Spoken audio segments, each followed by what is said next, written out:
Assalamualaikum warahmatullahi wabarakatuh. Sebelumnya perkenalkan saya Ummu Habibah Hazalia, mahasiswi Prodi Hukum Universitas Harapan Bangsa yang dalam hal ini memenuhi tugas ujian akhir semester Hukum Pidana Ekonomi.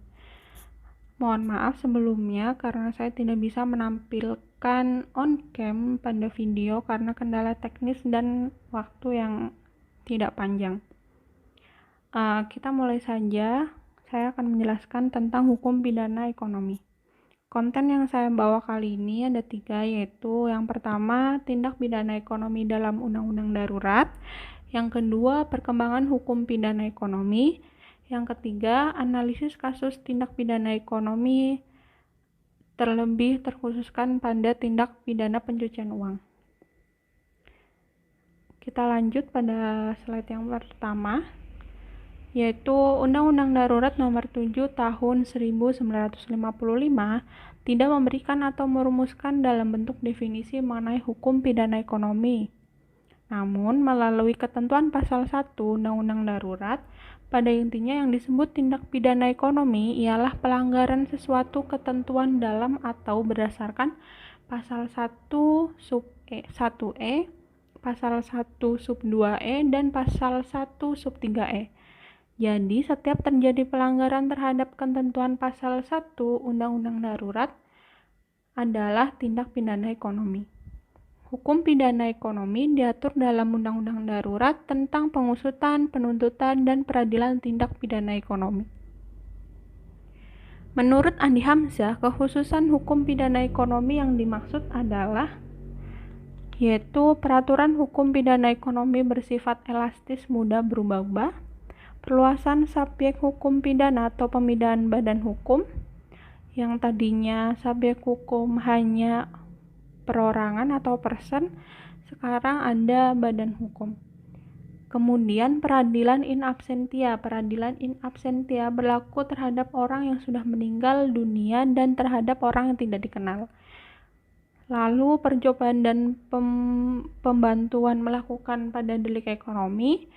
Pembedaan delik ekonomi berupa kejahatan dan pelanggaran. Perluasan berlakunya hukum pidana, penyelesaian di luar acara atau seeking, perkara tindak pidana ekonomi diperiksa dan diadili pengadilan ekonomi. Berarti pengadilannya khusus pengadilan ekonomi. Perlu diketahui bahwa sampai sekarang belum ada pengadilan ekonomi secara fisik, akan tetapi fungsinya tetap ada sesuai dengan ketentuan pasal 35 ayat 1 Undang-Undang Darurat Nomor 7 1955, bahwa pada tiap-tiap pengadilan negeri ditempatkan seorang hakim yang dibantu oleh seorang panitera atau lebih dan seorang jaksa atau lebih yang semata-mata diberi tugas untuk mengadili perkara tindak pidana ekonomi. Menurut pasal 35 ayat 2, pengadilan tersebut adalah pengadilan ekonomi. Jadi di setiap pengadilan negeri akan ada hakim, jaksa, dan panitera yang khusus menangani perkara tindak pidana ekonomi. Dan hakim, jaksa, dan panitera tersebut bisa ditempatkan lebih dari satu, dipekerjakan lebih dari satu pengadilan. Kemudian ada unsur, subjek, dan sanksi atau pemindahan dalam tindak pidana ekonomi menurut Undang-Undang Darurat. Yang pertama ada unsur. Unsurnya ada unsur subjektif yang terdiri dari sengaja atau culpa. Yang kedua unsur objektif yang terdiri dari perbuatan manusia akibat perbuatan melawan hukum dan keadaan-keadaan.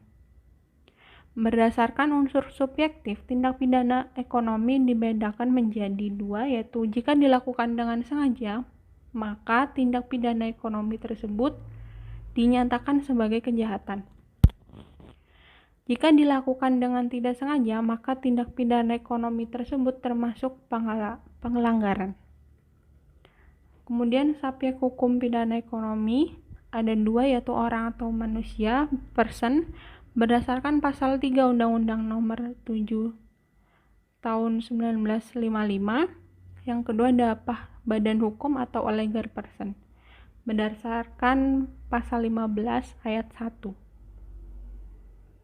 Kemudian ada sanksi tindak pidana ekonomi, ada 2, yaitu hukuman pokok dan hukuman tambahan.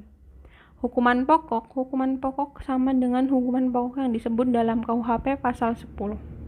Akan tetapi maksimum pokok itu adalah lebih berat.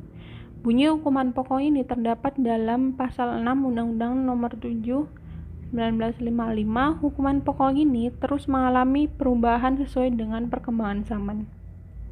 Perubahan ini antara lain adalah pada huruf A berdasarkan pasal 11 pasal 6 ayat 1 sub A, kata-kata 500.000 diubah menjadi 1 juta, dan B berdasarkan Undang-Undang Nomor 21 1959 yang memuat aksi antara lain sebagai berikut.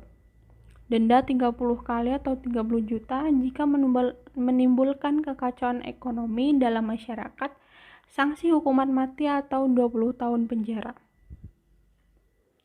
Kemudian ada hukuman tambahan yang dimuat dalam pasal 7 Undang-Undang Darurat, yaitu pencabutan hak-hak tersebut dalam pasal 35 KUHP untuk waktu sekurang-kurangnya 6 bulan dan selama-lamanya 6 tahun lebih lama dari hukuman kawalan, atau dalam hal dijatuhkan hukuman denda sekurang-kurangnya 6 bulan dan selama-lamanya 6 tahun. Ada juga hukuman tambahan, ada 3, yaitu penutupan seluruhnya atau sebagian perusahaan si terhukum, di mana tindak pidana ekonomi dilakukan untuk waktu selama-lamanya 1 tahun. Yang kedua, perampasan barang-barang tak tetap yang berwujud dan tak berwujud, dengan mana atau mengenai mana tindak pidana ekonomi itu dilakukan, atau yang seluruhnya atau sebagian diperoleh dengan tindak pidana ekonomi itu. Begitu pula harga lawan barang-barang, yang itu menghentikan barang-barang itu tak peduli apakah barang-barang atau harga lawan itu kepunyaan si terhukum atau bukan. Yang ketiga, perampasan barang-barang tak tetap yang berwujud dan tak berwujud, yang termasuk perusahaan si terhukum di mana tindak pidana ekonomi dilakukan. Begitu pula harga lawan barang-barang itu yang menggantikan barang-barang itu.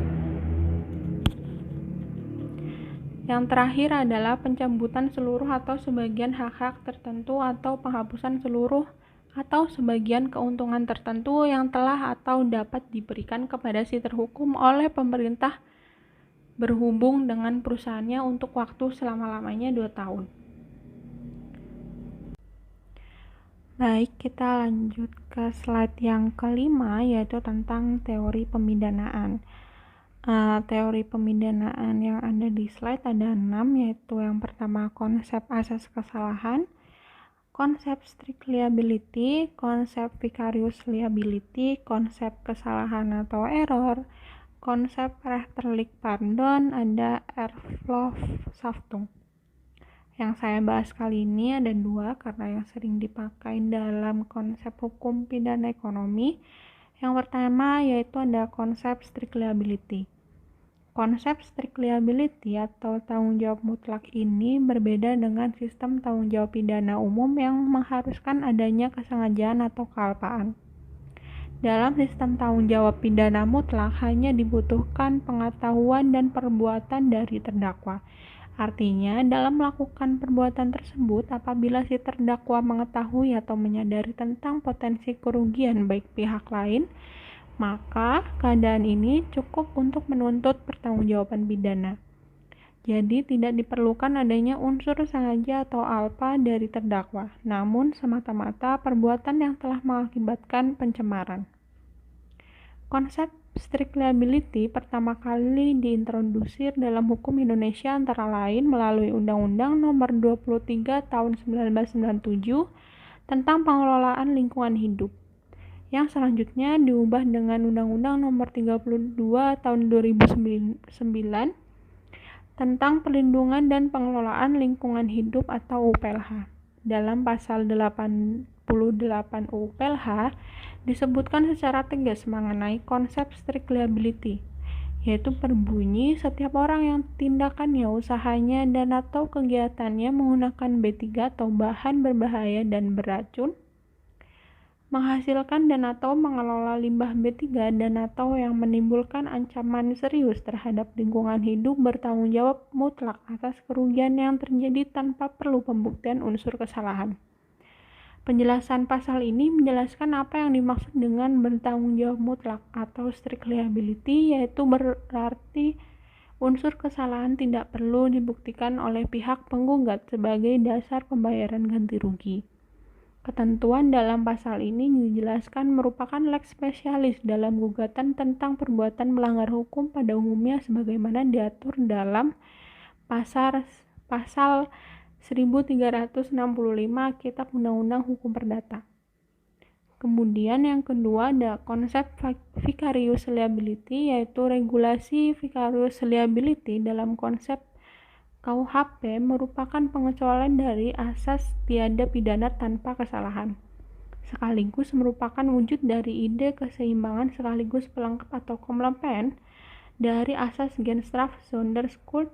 Hal ini ditegaskan dalam penjelasan pasal 38 ayat 2 konsep RKUHP atau RKUHP 2008. Penjelasan pasal 38 ayat 2 menyatakan bahwa vicarious liability harus dibatasi untuk kejadian-kejadian tertentu yang ditentukan secara tegas oleh undang-undang agar tidak digunakan secara sewenang-wenang. Dari sinilah penulis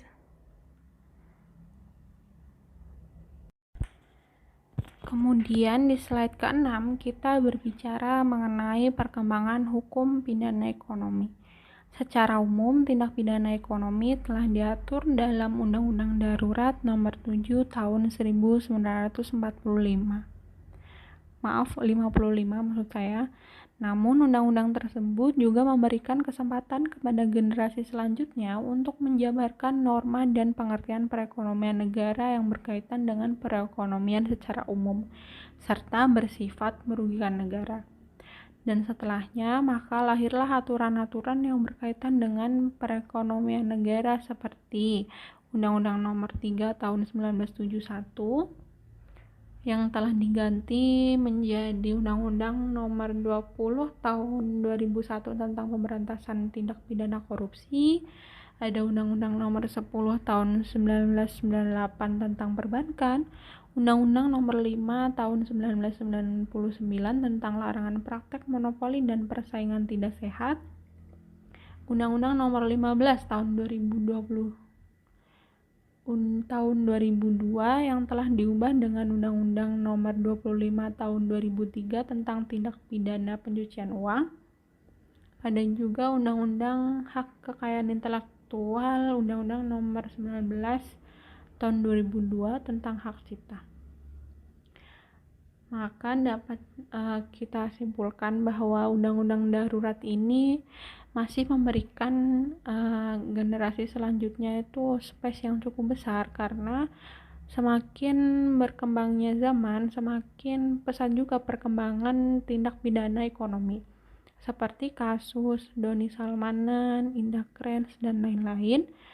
Kasus tersebut sebenarnya jika diteliti lebih dalam tidak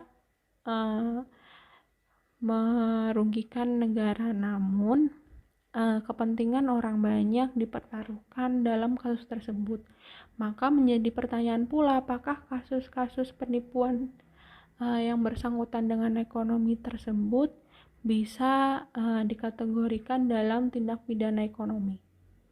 Kemudian di slide yang ke-7 ada analisis tindak pidana pencucian uang pada kasus suap proyek jalan di Maluku yang dilakukan oleh pejabat Kementerian Pekerjaan Umum dan Perumahan Rakyat.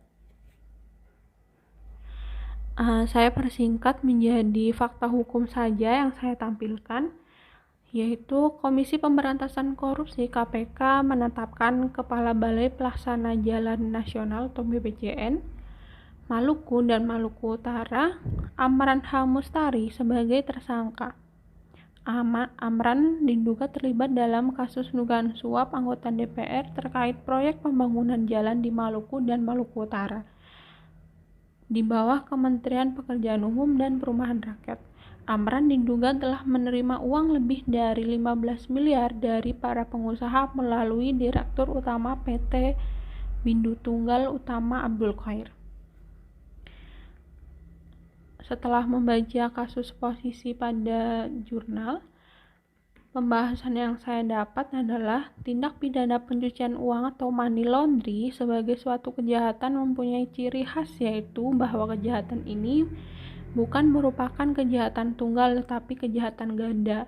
Hal ini ditandai dengan bentuk pencucian uang sebagai kejahatan yang bersifat follow up crime atau kejahatan lanjutan.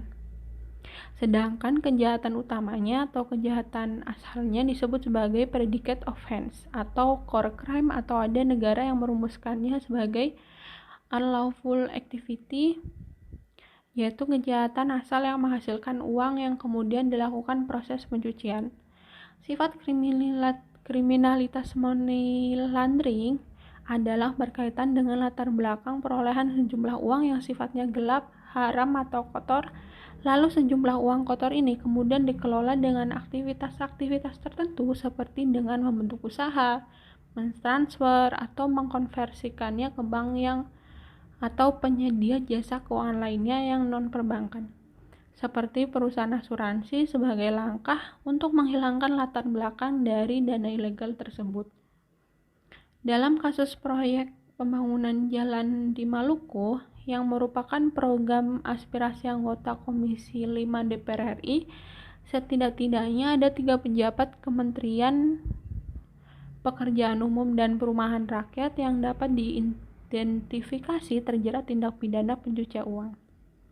Dalam kasus suap proyek pembangunan jalan di Maluku yang merupakan program aspirasi ini, dan Kepala Biro Perencanaan Anggaran dan Kerjasama Luar Negeri PKLN Hasanuddin dapat dijerat dengan pasal-pasal tindak pidana pencucian uang karena memenuhi rumusan delik tindak pidana pencucian uang sebagaimana diatur dalam pasal 3 dan 5 Undang-Undang Nomor 8 Tahun 2010 tentang TPPU.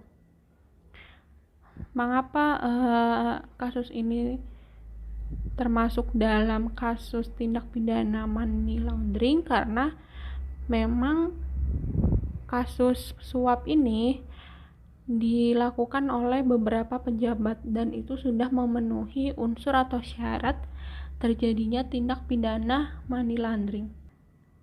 Baik, itu saja yang bisa saya sampaikan. Mohon maaf bila ada kesalahan. Terima kasih. Wassalamualaikum warahmatullahi wabarakatuh.